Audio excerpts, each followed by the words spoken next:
शरीराच्या सोनोग्राफीसाठी जिल्ह्यातील सर्वाधिक अत्याधुनिक सोनोग्राफी मशीनद्वारे तपासणी, जलद आणि अचूक रिपोर्टसाठी भिसे सोनोग्राफी व एक्स-रे सेंटर पलूस, संपूर्ण शरीराची सोनोग्राफी, सर्व pregnancy scans, fetal 3D 4D scan, colour Doppler, digital x-ray, elastography, anomaly scan यासह दर गुरुवारी 2D इकोची सुविधा। भिसे सोनोग्राफी व एक्स-रे सेंटर पलूस, जुने मराठे भिसे हॉस्पिटल जवळ, कन्याशाळा रोड, पलूस।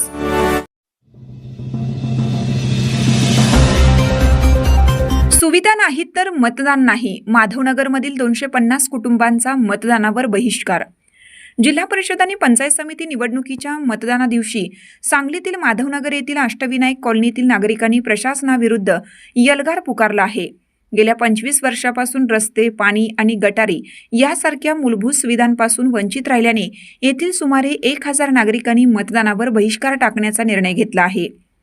माधवनगर ग्रामपंचायतीमधील या विस्तारित भागात 250 कुटुंबे वास्तव्यास आहेत। येथे पक्के रस्ते, गटारी नसल्याने सांडपाणी रस्त्यावरून वाहत असून घाणीचे साम्राज्य पसरलं आहे। कचराकुंडीची सोय नाही आणि पिण्याच्या पाण्याची गळती होत असल्याने आरोग्याचा प्रश्न गंभीर बनला आहे।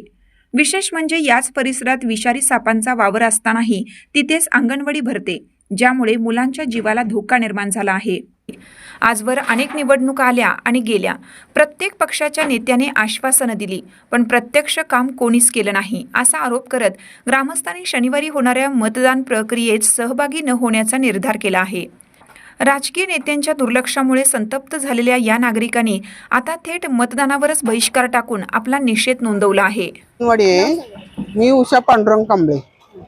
इथं रस्ते व्यवस्थित नाहीत, अंगणवाडी जवळच आहे, शोषखड्डेच असल्यामुळं मुलांना जायला अंगणवाडीत रस्ता व्यवस्थित नाही। आणखीन साप वगैरे फिरतात, तिथं दलदल भरपूर आहे अंगणवाडी जवळ।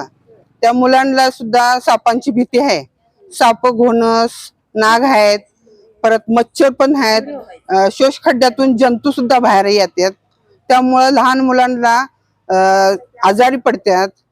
आणखीन रस्ते व्यवस्थित नसल्यामुळं माणसांना येण्या जाण्याची पण व्यवस्थित सुविधा नाही। म्हातारी माणसं वगैरे काठी टेकत जाताना सुद्धा ते पडलेले आहेत, लहान मुलं सुद्धा पडतात। शोषखड्डे असल्यामुळे तिथं सुद्धा आता खड्डे काढून ठेवल्यात, तिथनं सुद्धा येता जाता माणसं, पोरं पडतात, गाड्या सुद्धा स्लिप होत्यात।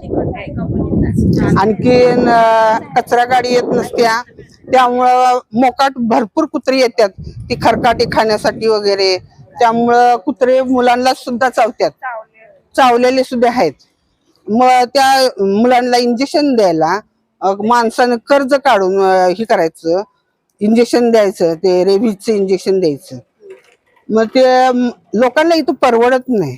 सगळे इथली माणसं आहेत ते इथं कंपनीतनी कामं करून हाताची पोट आहेत, त्यामुळं सगळे गैरसोय आहे लोकांची पूर्ण। त्यामुळं आम्ही ह्या मताला बहिष्कार केलेला आहे आणि आम्ही स्वतःचा निर्णय आहे, ह्याच्यावर कुणाचा आमचा दबाव नाही।